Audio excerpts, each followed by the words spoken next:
Oi meu povo, e aí, tudo bem com vocês? Estamos hoje concluindo nossa unidade 3 e capítulo 6, os reinos e impérios da África. E hoje nós vamos concluir falando sobre os reinos iorubás. Então eu peço que vocês, como sempre, peguem o caderno, peguem o livro, peguem os lápis e anotem certas informações que vocês consideram importantes e também as dúvidas de vocês.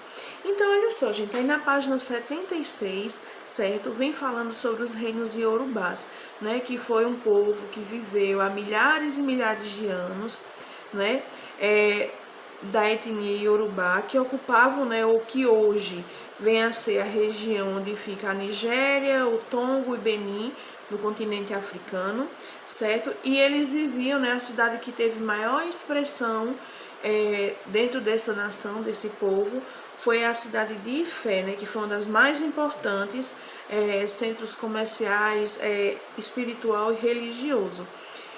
O povo iorubá, eles viviam em uma cultura muito ligada à questão da religiosidade, certo, gente? Uma das nossas últimas aulas, na verdade, nós falamos a respeito dessas questões das religiões, né? Como muitos dos povos africanos encaravam as religiões. E no caso do povo iorubá, né, do reino iorubá, eles seguiam as religiões tradicionais, aquelas que acreditavam nos orixás, que associavam, né, essas entidades a fenômenos da natureza, faziam cultos a essas entidades. Então vocês podem ver aí, ó, no penúltimo parágrafo, diz assim, né?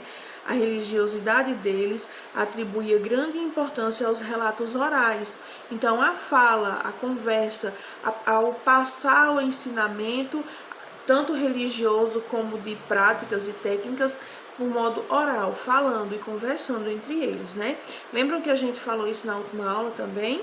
Então, de acordo com essa tradição, né, existia o quê? Um Deus supremo, que se colocam aqui, né, no livro como Olodumare ou Olorum. Então, existem mitos, né, histórias que contam ao que nós conhecemos aqui, né? A nossa cultura, ela nos traz uma visão de surgimento da humanidade na ótica cristã. Eles também, dentro da sua religião, né, dos cultos aos orixás, eles também contam sua história a partir do surgimento. Então, eles falam, né, do surgimento da humanidade, dos primeiros seres humanos, dos primeiros orixás, a partir dessas divindades maiores, que teriam, né, criado os orixás, e também foi responsável pelo surgimento do mundo e dos seres humanos. Então eles atribuem, nós aqui na nossa cultura cristã, não é? Nós atribuímos essa criação lá quando a gente viu no comecinho, né? A teoria criacionista, onde Deus criou o céu, a terra, o homem. Já que na crença dos iorubás, eles acreditavam que quem fez essa criação foi quem? Olorum. Então ele criou a terra, ele criou o mar, ele criou o ser humano e ele criou tudo que existe. Então isso é o que diz a crença deles, tá bom? Então, cada orixá que foi criado por Olorum, ele vai vai ser a representação de algum fenômeno, de algo. Vou dar um exemplo para vocês, por exemplo, Oxóssi, ele seria o detentor do domínio das matas, da caça, da fortuna. Xangô, ele seria o detentor dos raios, da justiça, não é? Então, assim, eles iam sempre fazendo essa associação. Então, tinha o orixá do rio, tinha o orixá dos ventos, das folhas, eles tinham essa crença, certo?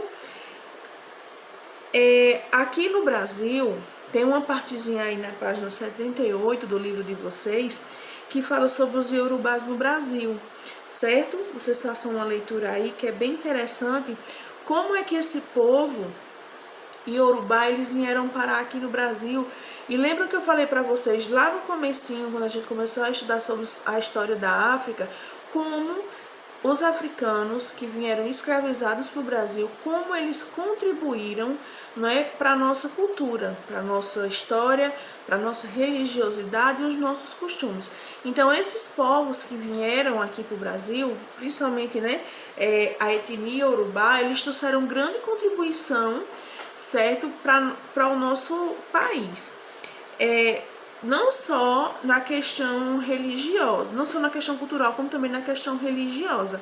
Esse povo, né, quando chega aqui no Brasil, eles não vão ser chamados mais de Yorubá, eles vão ser chamados de Nagô, e eles chegam principalmente por onde?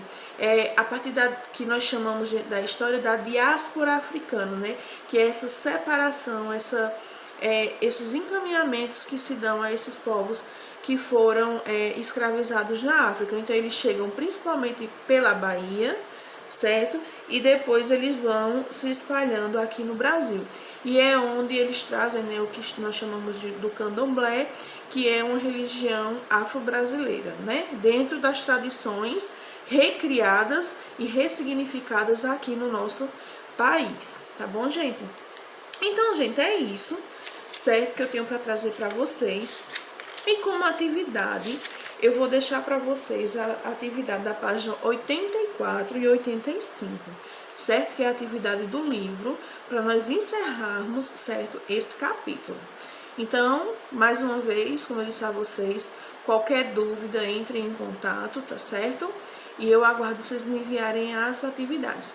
Beijinho e fiquem com Deus.